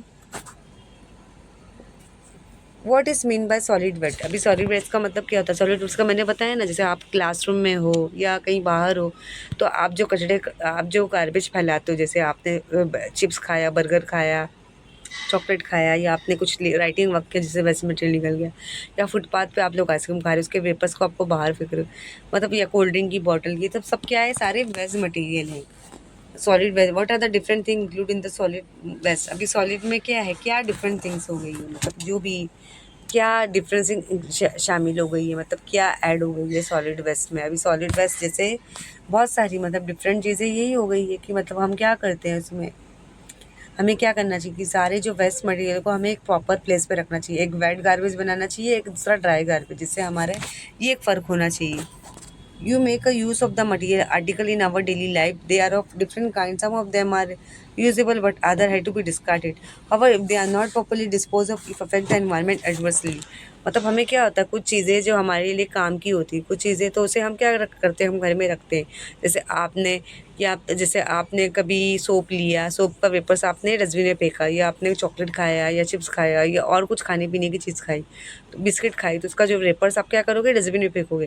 लेकिन कुछ चीज़ें जो आप क्या करते हो, जो आपके लिए ज़रूरत होती है वो आप क्या करते हो, आप उसको इस्तेमाल करते हो, रीयूजेबल में लाते हो। लेकिन जो कुछ इस्तेमाल करने के काबिल ही नहीं होती तो आप उसको फेंक देते हो। जो भी वेस्ट मटेरियल, अगर आपका खाना सड़ गया तो आप रखोगे तो नहीं ना, आप ऑब्वियसली आप उसको फेंकोगे ही ना। तो ये हो गया। तो अगर अगर आप अपने माहौल को गंदा करोगे तो मतलब ये इसका असर हमारे हर किसी को पड़ेगा। ऐसा नहीं कि सिर्फ इंसानों पे, एनिमल्स पे भी, बर्ड्स पे भी, सब पे। इसलिए हमें हमारी इन्वायरमेंट को हमेशा साफ़ सुथरा रखना चाहिए।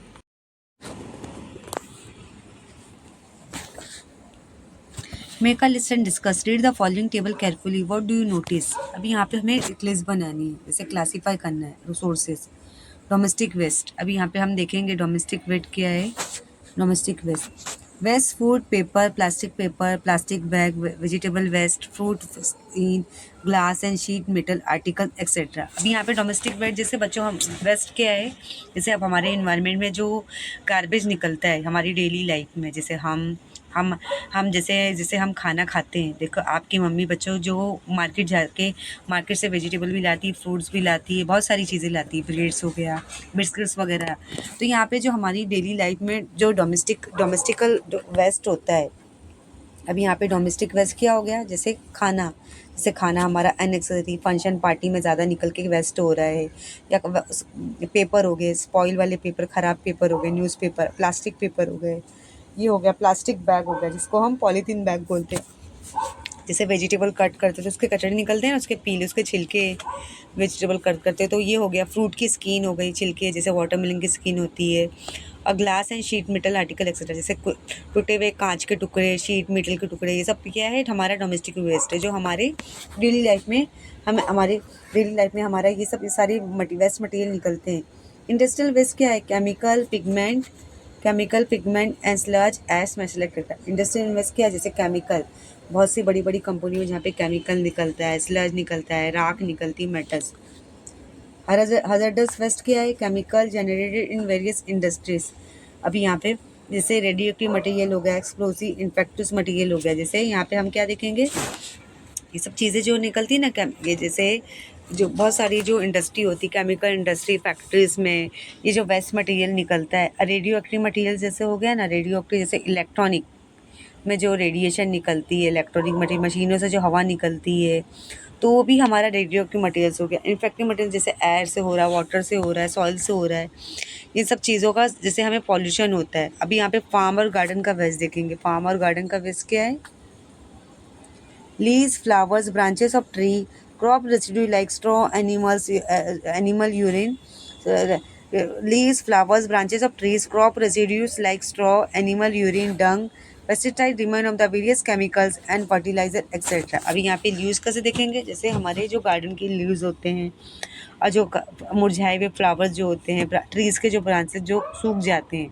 और जो क्रॉप्स जो रहती है ना उनमें से जो कचड़े निकलते हैं, एनिमल का जो यूरिन, जैसे एनिमल जो बहुत से एनिमल जो यूरिन यूरिन मतलब लैंड पे कर देते हैं, जैसे काऊ का यूरिन हो गया, गोट का यूरिन हो गया, बहुत सारे कैट डॉग ये यूरिन इनकी बॉडी से यूरिन निकलता है। डंग, काऊ डंग मतलब काऊ डंग जो हमारे एज अ फ्यूल हमारे रूरल एरिया गांव में इस्तेमाल होता है। पेस्टिसाइड मतलब जैसे हम पेस्टिसाइड हमारा निकलता है, जैसे पेस्टिसाइड से जो जैसे हम बनाते हैं, ये जो दवाई होती है ना, ये इंसेक्ट वगैरह को दूर करने के लिए। यहाँ पे हम देखेंगे कि जो और भी बहुत सारे केमिकल फर्टिलाइज़र है जो जिनमें हम जैसे प्लांट्स में डालते, क्रॉप्स में डालते, एग्रीकल्चर में डालते। इलेक्ट्रॉनिक वेस्ट क्या है?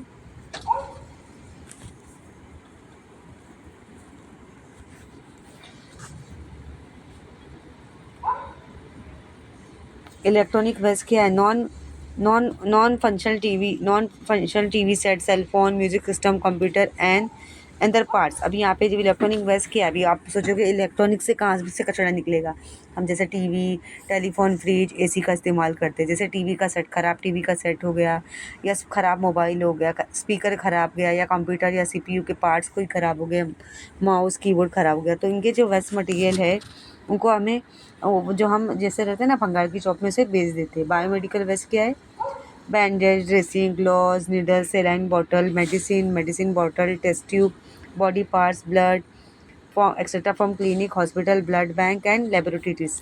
अभी आप देखो बायोमेडिकल में कहाँ कचरा निकलेगा, मतलब देखो अब देखो कहाँ कहाँ से वेस्ट मटेरियल निकल रहा है। जैसे मेडिकल के जो बड़े बड़े हॉस्पिटल होते हैं, क्लिनिक होते हैं, तो यहाँ पे कैसे बैंडेज निकलते हैं, ड्रेसिंग्स के जो पट्टी वगैरह रहती है, ग्लव्स रहती है, सुई वगैरह रहती है, सलाइन की जो ग्लूकोज की बॉटल रहती है, जो दवाइयाँ रहती है जो एक्सपायर हो जाती है, और ग्लूकोज की बॉटल और दवाइयों की बॉटल, टेस्ट ट्यूब, और बहुत सारे बॉडी पार्ट जैसे जो डेड बॉडी रहती है उनके, जैसे किडनी हो गया, लीवर हो गया, हार्ट हो गया, लंग्स हो गया, वो बॉडी के पार्ट्स को वो रबर से लैब में संभाल रखता है ताकि हम इसे एक्सप्लेन कर सके, इसे इस्तेमाल में ला सके। अभी यहाँ पे आप देखोगे जो प्री मेचर बेबी होते हैं, जो मतलब जो जिसका मिसकैरेज हो जाता है, तो ऐसे बेबी को भी हम संभाल के रखते हैं कि उसे हम लैब में एक्सप्लेन कर सकें। अभी खून, ब्लड के सैंपल, बहुत सारे जैसे लोगों का एक्सीडेंट के टाइम पर बहुत सारे लोगों का ब्लड वेस्ट हो जाता है, तो ब्लड बैंक में रखते हैं, और से लेबोरेटरीज़ में बहुत सारे सैंपल रखते हैं चेकअप के लिए। अभी यहाँ पे हम देखेंगे अर्बन वेस्ट क्या है, अर्बन या वेस्ट क्या है, अभी यहाँ पे हमें देखना है। अर्बन वेस्ट मतलब जो हमारी बड़े बड़े शहरों में जो वेस्ट मटेरियल इस्तेमाल होता है। Waste generated through household industry and large commercial industrial establishments, carry bags, glass, metal pieces, rod, thread, rubber, paper, cans from shops and vegetable and meat markets and construction waste. अभी यहाँ पे जो urban यानी city, जो बड़े बड़े शहरों में जो वेस्ट होता है, जैसे यहाँ पे हमारे घर से क्या निकलता है, बहुत सारे गार्बेज, फूड आइटम्स के जो कचड़े रहते हैं वो निकलते हैं। और बड़ी बड़ी इंडस्ट्री से क्या निकलता है, और भी वेस्ट मटेरियल निकलता है, केमिकल हो गया, कैरी बैग हो गया, ग्लास हो गया, मेटल पीसेस हो गया, थ्रेड हो गया, धागा हो गया, पेपर हो गया, ये सब सारे हमारे शॉप से निकलते हैं। वेजिटेबल्स के कचड़े हो गया, मीट, जैसे जो एनिमल्स का जो मीट रहता है उनके जो कचड़े रहते हैं, उनकी जो हड्डियाँ रहती है, वो भी वेस्ट मटेरियल में आएगा। कंस्ट्रक्शन वेस्ट जैसे सीमेंट हो गया, ये लकड़ी का हो गया, ये लकड़ी के पीसेस हो गए, या ये इसके हो गए, ये स्टोन्स के पीसेस हो गए, ये सब हमारे कंस्ट्रक्शन वेस्ट है। अभी यहाँ पे हम रेडियो एक्टिव वेस्ट देखेंगे। रेडियो एक्टिव वेस्ट क्या है? रेडियो एक्टिव वेस्ट क्या है? Radio active materials like strontium -10, cerium 141, barium 140 and heavy water etcetera generate from atomic energy plant, uranium mines, atomic research centre, nuclear weapons testing site. अभी यहाँ पे जो radio active materials है, जैसे स्टोनियम है, barium है, हैवी वाटर जो रहते हैं, जो एटॉमिक एनर्जी के मतलब कारण किसमें प्लांट में इस्तेमाल होती है, यूरानियम माइंस में, और जो एटॉमिक रिसर्च जैसे सेंटर होता है, जैसे न्यूक्लियर वेपन जैसे तो जो बड़ी बड़ी इंडस्ट्री होती है ना, बड़ी बड़ी कंपनी, जैसे एटॉमिक एनर्जी जहाँ पे रिलीज़ होती है, जैसे प्लांट की एटॉमिक एनर्जी प्लांट, मतलब प्लांट के कारण जो एनर्जी रिलीज होती है, यूरेनियम माइन एटॉमिक रिसर्च, बम बनाते हैं, भारी भारी मिसाइल बनाते हैं, तो उसमें से ये सब सारे मटेरियल वेस्ट मटेरियल निकलते हैं। माइनिंग वेस्ट देखेंगे, माइनिंग वेस्ट क्या है हमारा, remain of the heavy metal like lead, arsenic, cadmium etcetera form mines. अभी यहाँ पे माइनिंग क्या है, जैसे जो भारी भारी मेटल्स होते हैं, जैसे लीड हो गया, आर्सेनिक हो गया, कैडमियम हो गया, मतलब उनसे भी कुछ ना कुछ वेस्ट मटेरियल निकलते हैं। अभी यहाँ पे ज़रा सोचिए, थिंक अबाउट इट, आपको सोचना है। In which two category can be waste material in the list be about be classified. अभी कौन सी कैटेगरी में हम वेस्ट मटेरियल को क्लासीफाई कर सकते हैं। Biodegradable waste, this type of waste is easily degraded by macros. It's mainly include the kitchen waste, spoiled food, food material, air, soil, dung, parts of the plant. This waste is the mainly of the organic type, also called wet solid waste or wet garbage. If it is carefully decomposed, you can get compost fuel of good quality from it. Such biofuel project have been started in many city. अभी यहाँ biofuel क्या हो गया, जैसे मैंने बताया ना, जो वेस्ट मटेरियल रहता है ना किचन से निकले हुए फूड, जैसे खाना हमारा सड़ जाता है किचन में, जैसे वेस्ट मटेरियल निकलता है, फ्रूट्स के जो स्किन होती है, वेजिटेबल्स की जो के जो स्किन्स के कचड़े होते हैं, ऐश हो गया, राख हो गया, या मिट्टी हो गई, या काव का डंग हो गया, प्लांट्स के कुछ पार्ट्स हो गए, जैसे स्टेम हो गया, लीव्स हो गया, जो सड़ गए हैं, ये सारे वेस्ट मटेरियल को हम क्या बोलेंगे, वेट सॉलिड वेस्ट, और इसे वेट गार्बेज बोलेंगे। इसे हम क्या कर सकते हैं, एज अ फ्यूल भी बना सकते हैं, उसे हम जला के उसे हम बर्न करते हैं, उसे हम डीकम्पोज करते हैं, उसे हम एज अ गुड क्वालिटी, मतलब उसे हम फ्यूल बना के हम कुकिंग के लिए इस्तेमाल कर सकते हैं। अभी नॉन बायोडिग्रेडेबल वेस्ट देखेंगे। नॉन बायोडिग्रेडेबल वेस्ट क्या है, this type of waste is not easily degradable because it is required to long period of time. The use of various techniques, it include the plastic, metal, other similar material. This type of waste is also called dry solid waste or dry garbage. अभी non biodegradable क्या है, जो waste material निकलता है बहुत long समय तक रहता है, उसको हम नॉन बायोडिग्रेडेबल वेस्ट बोलेंगे। मतलब जो क्या रहता है, ड्राई सूखा कचरा रहता है ना, मतलब जल्दी ख़राब नहीं होता। जैसे हम प्लास्टिक जल्दी ख़राब नहीं होती, जो मेटल होता है, मेटल क्या हो गया, आयरन हो गया, कोबाल्ट हो गया, निकल, ये सब क्या है, मेटल है। और सिल्वर गोल्ड ये सब मेटल है। और दूसरे मटेरियल हो गए, मतलब जो सूखे रहते हैं, अच्छे सॉलिड के फॉर्म में होते हैं, वो जल्दी ख़राब नहीं होते। लेकिन जो वेट गार्बेज होता है, वेट गार्बेज वो जल्दी ख़राब हो जाता है, और जो सॉलिड है वो लॉन्ग टाइम तक रहता है, जल्दी सड़ता नहीं है। अभी यहाँ पे हम देखेंगे, use your brain, why is it necessary to recycle non degradable waste. अभी यहाँ पे क्यों ज़रूरी है कि हम नॉन डिग्रेडेबल को हम रिसाइकल करें। नॉन डिग्रेडेबल वेस्ट जो क्या है नॉन डिग्रेडेबल, जैसे यहाँ पे सूखा कचरा हो गया, सूखा गार्बेज, उसको भी हम जला के एज अ मैन्योर बनाते हैं, उसकी हम खाद बनाते हैं। क्यों ज़रूरी है, अगर हम कचरे कोई भी चीज़ अगर वेस्ट नहीं होती, उसका हम रिसाइकल में ला सकते हैं। Which material are include in the solid dry waste. अभी यहाँ पे सॉलिड ड्राई वेस्ट का कॉलम में हम देखेंगे।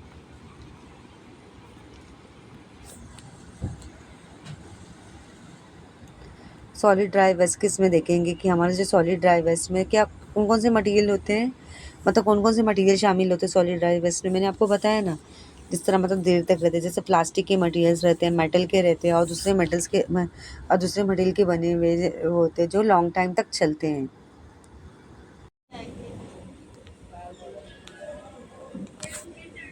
Make a list of various material article in area, prepare a chart as follow. अभी यहाँ पे हम देखेंगे मटेरियल, जैसे प्लास्टिक है, प्लास्टिक बॉटल है, डिग्रेडेबल, जैसे यहाँ पे हम जैसे वेस्ट मटेरियल हमारी इन्वायरमेंट में होता है, जैसे वेस्ट मटेरियल जैसे गार्बेज में मैंने बताया, फ्रूट के मटेरियल का, जैसे फ्रूट स्किन हो गई, वेजिटेबल की जो स्किन निकलती है, जैसे प्लास्टिक बॉटल्स है, जैसे डिग्रेडेबल ऑर्गेनिक मैटर रहते हैं। तो यहाँ पे हम देखेंगे नॉन डिग्रेडेबल, मतलब जो प्लास्टिक बॉटल का हम क्या करते हैं, प्लास्टिक बॉटल का जैसे वेस्ट करके हम क्या करते हैं, उसे हम रिसाइकल में लाते हैं, उसे हम नॉन डिग्रेडेबल में लाते हैं, इसे रिसाइकल में लाते हैं, रीयूज़ करते हैं। मतलब ये हमारे लिए टॉक्सिक होती है, हमारे लिए रीयूज़ होती है। मतलब हम प्लास्टिक को हम दोबारा इस्तेमाल कर सकते हैं, उसको मेल्ट करके हम दोबारा एक न्यू चीज़ बना सकते हैं। Find out nowadays on electronic device, the cell phone is very popular. For mobile shop near your house, find out how they dispose of old and broken down cell phone. अभी आज जैसे हम 2025 में जी रहे हैं, साइंस एंड टेक्नोलॉजी ने इतनी तरक्की कर ली कि जैसे पहले टेलीफोन था, टेलीफोन से मोबाइल आया, मोबाइल से स्मार्टफोन। हम स्मार्टफोन से ऐसा ही नहीं कि स्मार्टफोन से हम बात करें, स्मार्टफोन की मदद से हम क्या क्या कर सकते हैं, हम लाइट बिल पे कर सकते हैं, गैस बिल हो गया, हम रिचार्ज कर सकते हैं, ऑनलाइन शॉपिंग, ऐसे बहुत सारी चीज़ें एडवांटेज हो गई। सोशल मीडिया का जो प्लेटफॉर्म इतना वाइड हो गया है कि हम जो भी है हम वीडियोस यूट्यूब चैनल खोल सकते हैं, रील्स डाल सकते हैं, सब कुछ बहुत सी सारी चीज़ें कॉमन हो गई है। तो यहाँ पे अगर आपके एरिया में, आपके इन्वायरमेंट में, मैं आपको एक होमवर्क दे रही हूँ। अगर आपके एरिया में, जहाँ भी आप किसी भी शहर में रहते हो, अगर आपके एरिया में कोई मोबाइल की शॉप है, तो आपको उनको पूछना है कि आप लोग जूने फ़ोन का क्या करते हो। जूना फ़ोन जैसे कोई ख़राब हो जाता है, उसका डिस्प्ले, उसका मदरबोर्ड, उसके पार्ट को आप लोग कैसे रिसाइकल में लाते हो, ये आपको फाइंड आउट करना है। Using ICT, using carefully, observe figure 9 foot alongside based on it, send an email to your friend explaining the importance of solid waste management। अब यहाँ पे सॉलिड वेस्ट मैनेजमेंट किस तरह होता है। सॉलिड वेस्ट मतलब जो खराब कचड़े होते हैं, जैसे पेपर्स हो गया, फ्रूट्स की स्किन हो गई, वेजिटेबल की स्किन हो गए, बाकी वेस्ट मटेरियल हो गए, पेपर और जो भी खराब सामान हो गया, जैसे जो भी, चाहे प्लास्टिक मटेरियल हो गया, चाहे मेटल के मटेरियल के बने हुए, इन सब चीज़ों को आपको सर्च में लाना है। इफेक्ट ऑन बायोडिवर्सिटी, अभी यहाँ पे बैड ऑर्डर ऑफ वेस्ट, मतलब जो भी गार्बेज होता है उसका स्मेल किस तरह से आता है, उसका स्मेल कैसा होता है, गुड होता है कि बैड होता है।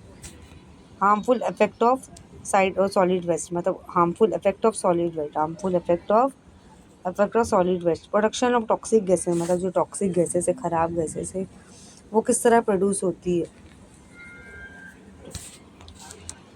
डिग्रेडेशन ऑफ नेचुरल ब्यूटी, मतलब यहाँ पे जो हमारे इन्वायरमेंट की नेचुरल ब्यूटी किस तरह ख़त्म हो रही है। जैसे हम प्लांटेशन करते हैं, हम क्रॉप्स ग्रो करते हैं, फसलें उगाते हैं, मतलब ये किस तरह हमारी जो कुदरती की जो ब्यूटी किस तरह करते हैं। जैसे यहाँ पे हम फॉरेस्ट को कट कर दे, फॉरेस्ट में जाके प्लांट्स को कट कर देते हैं, फॉरेस्ट को डिस्ट्रॉय कर देते हैं, तो एनिमल्स का भी नुकसान हो रहा है, इससे हमारा पॉल्यूशन भी बढ़ रहा है। जैसे एयर पॉल्यूशन हो गया, वाटर पॉल्यूशन हो गया, soil pollution, spreading of disease. जैसे सॉइल पॉल्यूशन मतलब मिट्टी से जो पॉल्यूशन होता है, गंदगी से, गंदे पानी से और गंदी हवा से। गंदी हवा मतलब कैसे, ट्रांसपोर्ट, जैसे ट्रांसपोर्ट, डीजल पेट्रोल जो बर्न होता है, जलता है, जो आवाज़ आती है हमें, बड़े मिल फैक्ट्री में जो धुआं निकलता है, उससे हमारा एयर पोल्यूशन होता है। जो पानी गंदा होता है, इससे वाटर पोल्यूशन, जो मिट्टी गंदी होती है, उससे सॉइल पोल्यूशन, मतलब जिससे बीमारियाँ फैलती है। तो harmful effect of solid waste, मतलब जिससे जो नुकसान होता है, मतलब जिससे जैसे काफ़ी, मतलब जो काफ़ी नुकसान वाले, जैसे लोगों का काफ़ी सॉलिड, ये जितने भी कचड़े काफ़ी नुकसान हो रहे हैं। यहाँ पे हम देखेंगे necessity of solid management, necessity of solid waste management for preventing environment pollution to keep the surrounding clean, मतलब हमें इन्वायरमेंट में पॉल्यूशन को कंट्रोल करने के लिए हमें हमारे इन्वायरमेंट को साफ़ सुथरा रखना हो। जितना हो सके हमें ग्रीनरी प्लांट ज़्यादा उगाना होगा। अब जैसे डीजल पेट्रोल का इस्तेमाल अगर हम कम ही करेंगे तभी बेटर होगा, क्योंकि इससे हमारा एयर पोल्यूशन होता है। For energy as well as fertilizers production through the generate work and employment opportunity, मतलब जो भी फर्टिलाइज़र जो हम इसके लिए बनाते हैं, मैन्योर के लिए, खाद के लिए, क्रॉप्स में डालने के लिए, to reduce the strain on natural resources through treatment of solid waste. अभी सॉलिड वेस्ट कैसे होगा, जो भी गार्बेज रहती है उसको यूज़ में लाते हैं, उसको जलाते बंद करते हैं, उसको हम एक प्रॉपर खाद बनाते हैं उसका। To improve the health and quality of life and maintain environmental balance, मतलब जो हेल्थ को इम्प्रूव में लाना और लाइफ को हमें कंट्रोल में, क्वालिटी लाने के लिए हमें इन्वायरमेंट को हमें बैलेंस में रखना होगा। It is a need of the hour to implement solid waste management practices to avoid the possible problems due to solid waste generated from urban and industrial area and to maintain clean environment.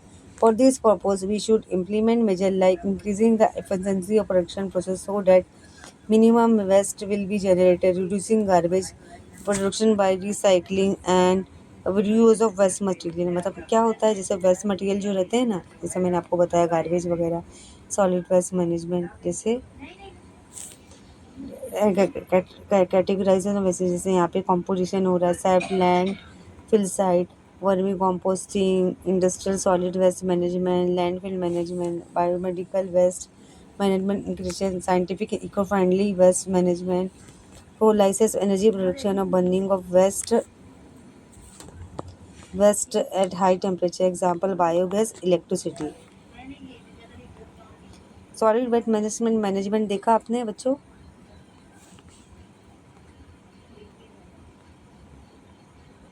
मतलब यहाँ पे जो waste material है उसे क्या किया जाता है, रिसाइकल में लाता है जो भी है।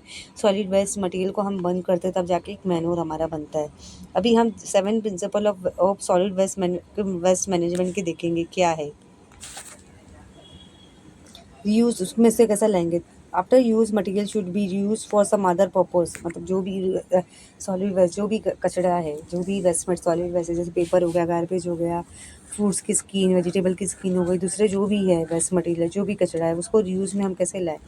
Reuse to use article made from non liquid article like plastic and thermocol, मतलब हम क्या करते हैं, प्लास्टिक को अगर हम बंद करेंगे, उसे पिघला के, थर्माकोल को पिघला के, उससे भी हम नई एक चीज़ बना सकते हैं। Recycle means production of useful article by recycling solid waste, for example paper and glass can be recycled। जो पेपर है, ग्लास भी उसको हम रिसाइकल में ला सकते हैं। बहुत से लोग पेपर को क्या करते हैं, जमा करते हैं, उसको हम रिसाइकल में, ग्लास है उसको पिघला के एक नया प्रोडक्ट बनाते हैं। अभी रीथिंक क्या है, क्या करेंगे,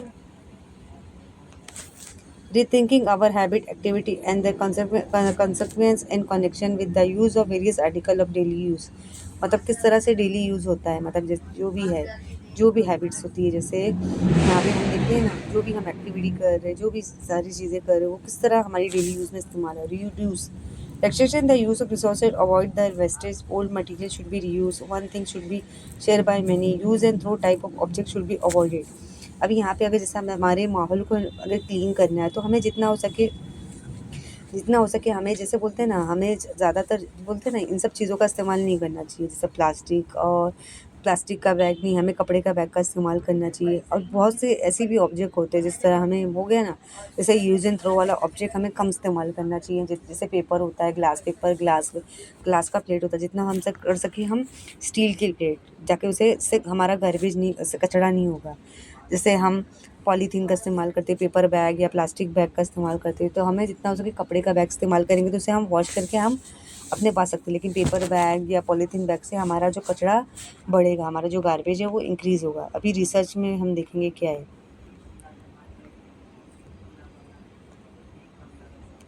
research conducting research related to use of material data temporarily out of use, मतलब क्या होता है, जो हमारे लिए टेम्पोरली यूज़ पे हो रहा है।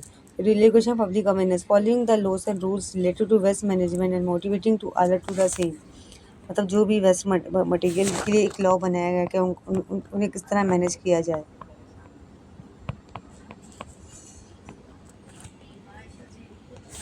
America is the largest producer of electricity from solid waste. Japan has developed a the project of production of thread, paper and other useful material from banana peeling. Found out such job in our region। अभी यहाँ पे आपने देखा कि America जैसा जो country है वो काफ़ी ज़्यादा इलेक्ट्रिसिटी प्रोड्यूस करता है, जाकर ज़्यादा वहाँ पे टेक्नोलॉजी बनती है, जैसे जो ये ज़्यादा टेक्नोलॉजी सॉफ्टवेयर वगैरह डेवलप किया जाता है, क्योंकि ये हमारा सॉलिड वेस्ट है। लेकिन जापान जैसे कंट्री में क्या होता है, ज़्यादा थ्रेड प्रोड्यूस होता है, पेपर और दूसरी आदि मटेरियल की चीज़ें जो बनाना की पीलिंग से बनी है, जिस तो बनाना के छिलके से बनी हो। तो आपको भी पता लगाना, जैसे हम कंट्री इंडिया में रहते हैं तो हमारी वेस्ट मटेरियल से वो सब कौन सी चीज़ें प्रोड्यूस कर सकते हैं। Find out which waste management process are use in village, town, city, मतलब कौन सा वेस्ट मैनेजमेंट जो है प्रोसेस जो है हमारे गांव में होता है या टाउन या सिटी में होता है। तो आपको देखना कौन सा सॉलिड वेस्ट होता है कि वेट वेट होता है, सॉलिड वेस्ट होता है कि वेट सॉलिड होता है। Solid waste dry solid waste होता है कि wet solid waste.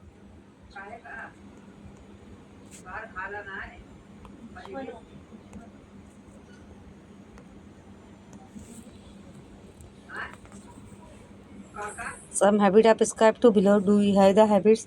If so, how does it help in water waste management? Following the 3R mantra, reducing the waste, reuse the use of waste, recycling of waste।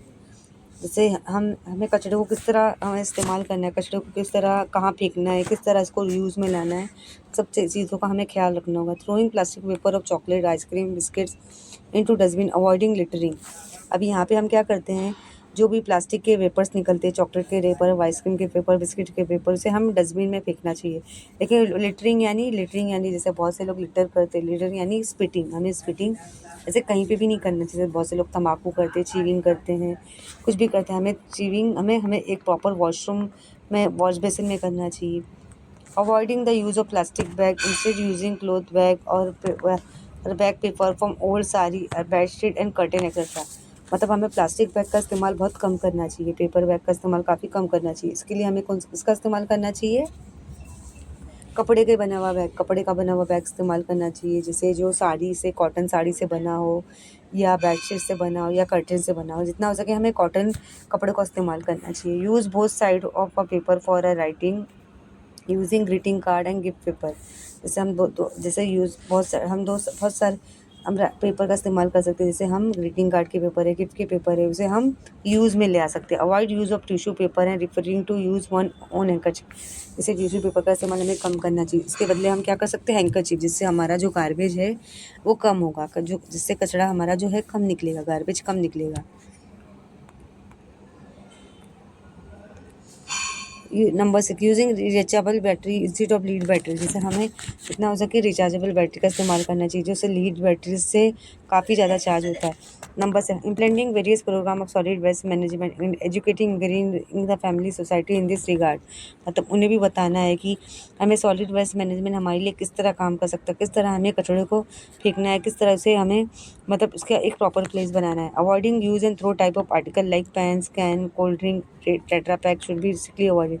जैसे बड़े बड़े function party, बड़े बड़े आजकल जो पार्टीज होते हैं, birthday party या मैरिज पार्टी जो भी होते हैं, तो आजकल देखो किसका इस्तेमाल होता है, यूज़ एंड थ्रो का, पेपर, ग्लास, कप, स्पून का इस्तेमाल होता है। तो जितना हो सके हम यूज़ एंड थ्रो का इस्तेमाल कम करें, हम जितना हो सके हम प्लेट का इस्तेमाल करें, जो नॉर्मल प्लेट होती है ना, स्पून, ग्लास का इस्तेमाल करें। इससे हमारा जो है गार्बेज है वो कम होगा, हमारे जो वेपर से कम निकलेंगे, कम हमारा वेस्ट मटेरियल निकलेगा।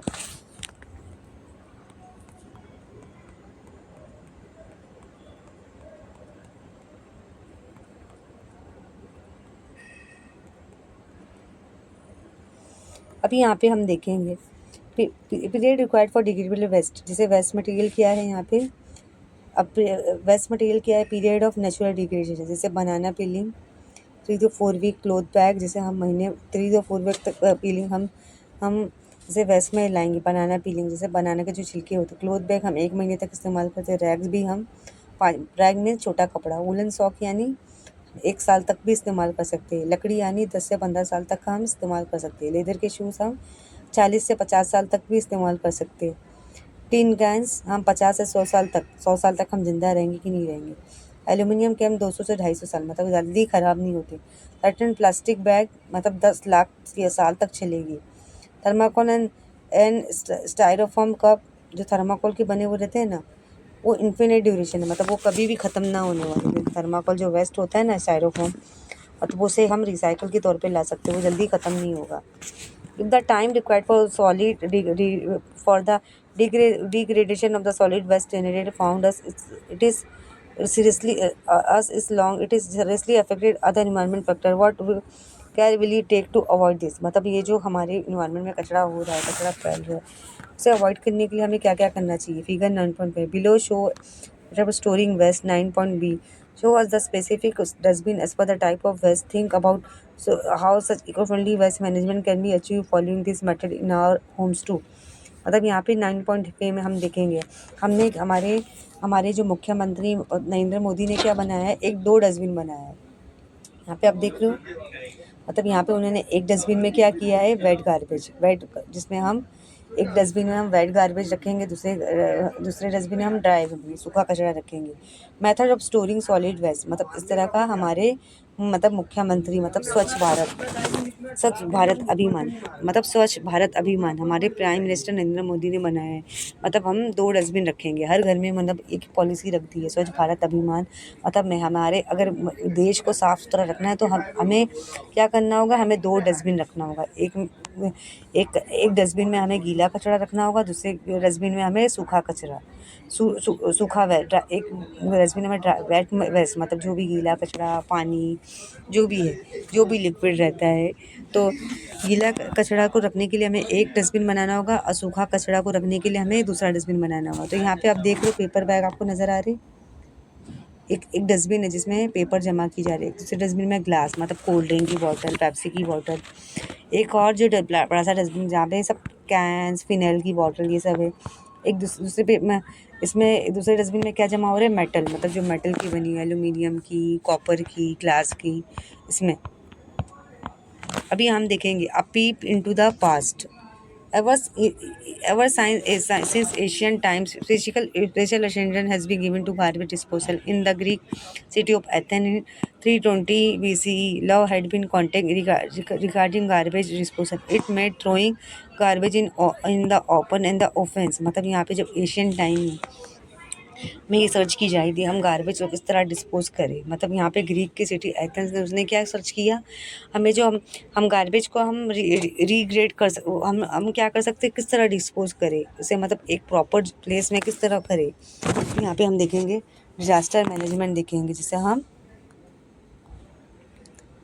Which natural calamity have you experienced? How did they affect the condition in your surrounding? Calamity यानी जैसे सुनामी आना, अर्थक्वेक आना, स्टॉर्म आना, ये सब क्या है, कैलेमिटी है। How will you make a plan to be safe from calamity to minimize the damage. मतलब आप क्या करोगे, किस तरह का, मतलब ये प्लान को कैलेमिट करने के लिए, मेंटेन करने के लिए क्या करोगे।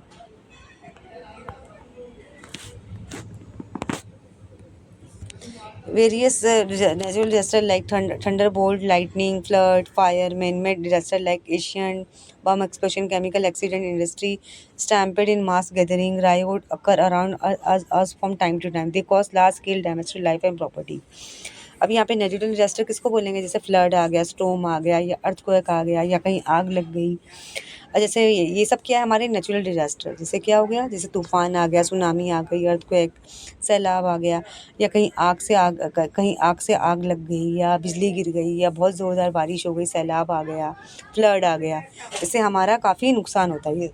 ये सब क्या है बच्चों, नेचुरल डिजास्टर। मतलब यहाँ पे ये भगवान की तरफ से आते हैं, जो भी जैसे बिजली गिरती है, ज़लज़ला आता है, या सैलाब आता है, या आग लगती है, या तूफान आता है, ये हमारे मतलब ये भगवान की तरफ से होता है। लेकिन मैन मेड डिजास्टर क्या हो गया, मतलब जो इंसानियत से होता है, जैसे जैसे इंसानों से कार या बाइक का एक्सीडेंट हो जाता है, या किसी भी व्हीकल, जैसे इंसान जो बम ब्लास्ट करते हैं, केमिकल एक्सीडेंट केमिकल होता है इंडस्ट्री में, केमिकल एक्सीडेंट का मतलब यहाँ पे जैसे केमिकल इंडस्ट्री में होता है, जैसे केमिकल यहाँ पे बड़ी बड़ी मिल्स फैक्ट्री सप्लाई हो रही है, जहाँ पर जैसे मतलब यहाँ पे हम देखो ना, हम देखेंगे स्टाम्पेड इन मास गैदरिंग। मतलब यहाँ पे जो काफ़ी सब कुछ चीज़ों का इस्तेमाल हो रहा है, जैसे टेक्नोलॉजी का इस्तेमाल हमारे डिसएडवांटेज के फॉर्म में हो रहा है टाइम टू टाइम, जिससे हमारे बहुत सारे लोगों का नुकसान हो रहा है, जिससे एक्सीडेंट भी हो रहा है, जिससे लोगों की जाने जा रही है, प्रॉपर्टी भी लॉस्ट हो रही है।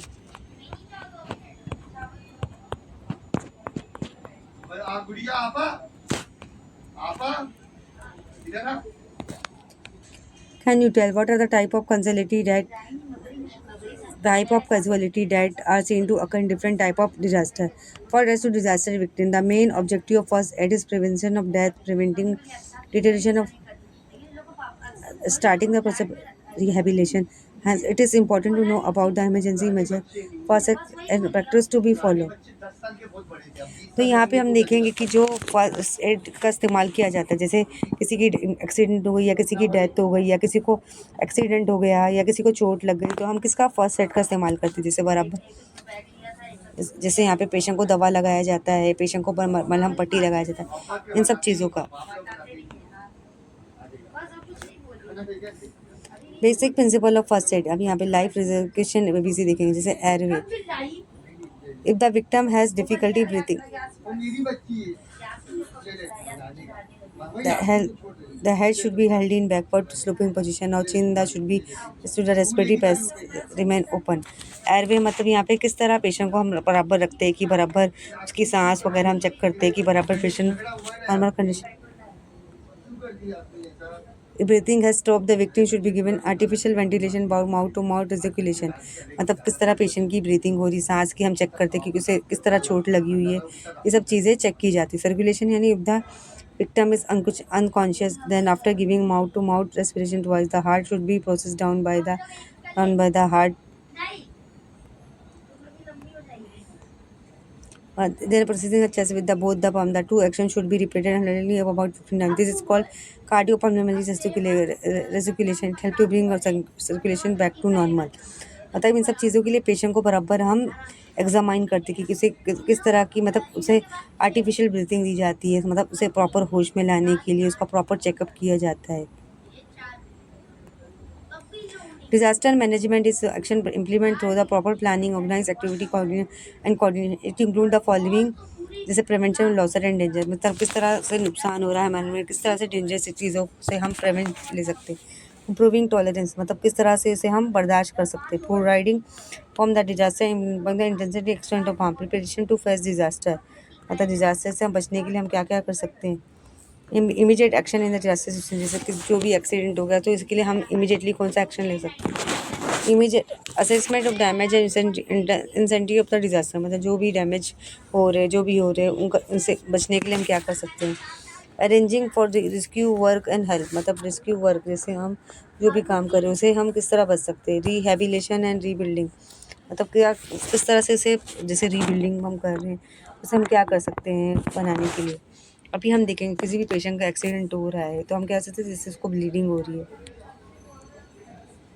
If the victim is exam bleeding through the round, the wound should be covered with the antiseptic pad and pressure applied it for 5 minutes with the either thumb balm. अगर किसी भी patient का accident हो गया, car या bike तो हो गया, तो हम क्या करते हैं, उसको प्रॉपर हम एंटीसेप्टिक का सॉल्यूशन लगाते हैं, बराबर उसे डॉक्टर के पास लेके जाते हैं, उसके थंब पाम में करते कि उसकी सांसें चल रही है नहीं और कहाँ तक खून बहाव हो गया. Fracture impact on the vertebra, if any bone is fracture it is essential that कि फ्रैक्चर पार्ट भी immobilized. It can be done with the help of any available wooden rods, batons and ruler. If there is impact on the back of vertebral column, the patient should be kept immobile or from stretcher. मतलब किसी भी patient को क्या हो गया, अगर उसकी हड्डी में चोट लग गई या फ्रैक्चर हो गया तो हम क्या करते हैं, उसे प्रॉपर इसे हम क्या करते हैं, या तो रॉड लगाते हैं या लकड़ी का रॉड लगाते हैं या लगाते हैं उसे कंट्रोल में लाने की, ताकि वो स्ट्रेचिंग कर सके अपने हाथों का, या पैर की हड्डी टूट गई है या हाथ की हैंड की टूट गई है तो उसे हम नॉर्मल उसे स्ट्रेचिंग के लिए हम रॉड्स या बैटॉन्स या रूलर का इस्तेमाल करते हैं. बर्न्स यानी जलन, इफ विक्टिम हैव बीन जर्न burn injuries it is beneficial to hold the injured part under clean and cold flowing water for at least 10 minutes. अगर किसी भी जैसे पेशेंट की कोई भी पेशेंट अगर आग में जल गया है तो उसे हम क्या करते हैं, उसे हम क्या करते हैं, उसे ठंडे पानी उसकी बॉडी पे डालते हैं, ठंडे पानी 10 मिनट तक उसे रखते हैं ताकि हमारा पेशेंट की बॉडी कूल रह सके.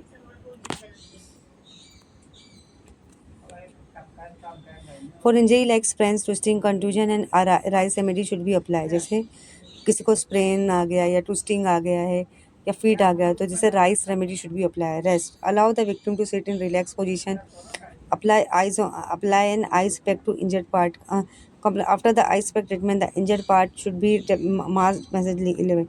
The injured part should be kept in elevation position. मतलब किसी को फीट आ गई या किसी को मतलब ज़्यादा ऐसा बॉडी मूवमेंट नहीं हो रहा तो उसे हम क्या करते हैं, रिलैक्सेशन के लिए आइस पैक लगाते हैं, आइस लगाते हैं, उसे मसाज करते हैं ताकि वो उसका ब्लड सर्कुलेशन वापस नॉर्मल हो जाए.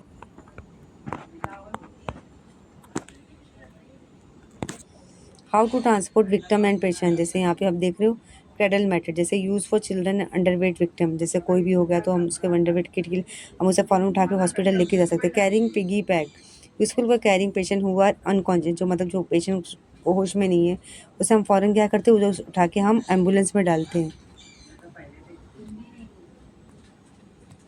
Human crunch method. If one of the legs is injured, the victim should be supported with the minimum load on the other leg.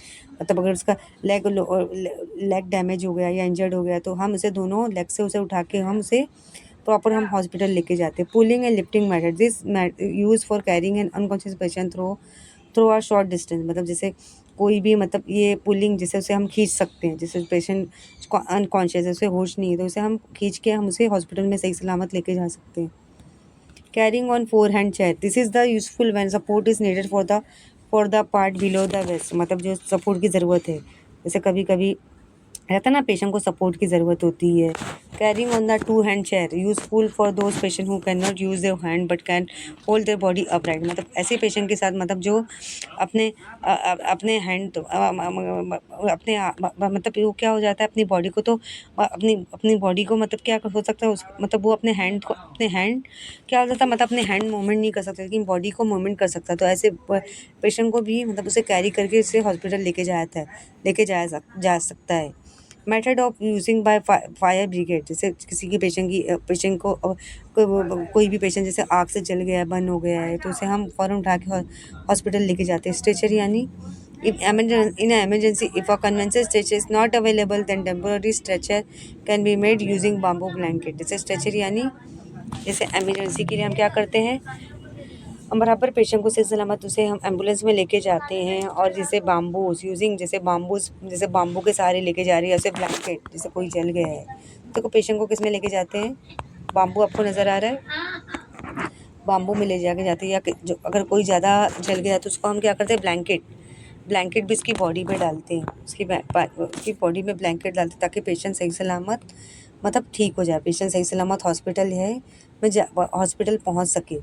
तो यहाँ पे पिक्चर्स आप देख सकते हो किस तरह पेशेंट की जान बचाने के लिए हम क्या कौन सी एक्टिविटी को फॉलो कर सकते हो। यहाँ पे आप देख रहे हो ये सब सारी चीज़ें हैं, ये सब बाम्बू से लेके जा सकते हो ऐसे।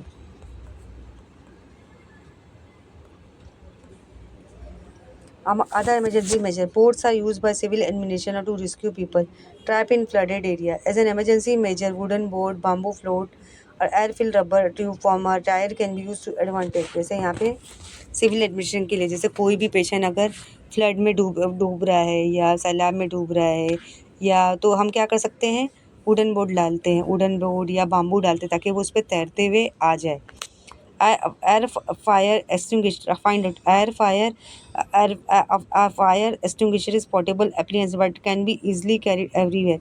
Various appliances are used to be put out a fire। Visit the fire department in your city, collect the detailed information। For more refer to lesson 13। अभी यहाँ पे आपको क्या करना है कि आजकल तो हमारी सोसाइटी में सुनने में आता है कि ये शहर में आग लगे, ये फला जगह सिलेंडर का बाटला पड़ गया, तो आपको फाइंड आउट करना है कि जब जैसे आग लगती तो लोगों को क्या क्या नुकसान होता है। ये सब सारी चीज़ें ये आपका होमवर्क है, ये आपको फाइंड आउट करना है। तो आई होप आज का जो लेसन है आपको समझ में आ गया होगा।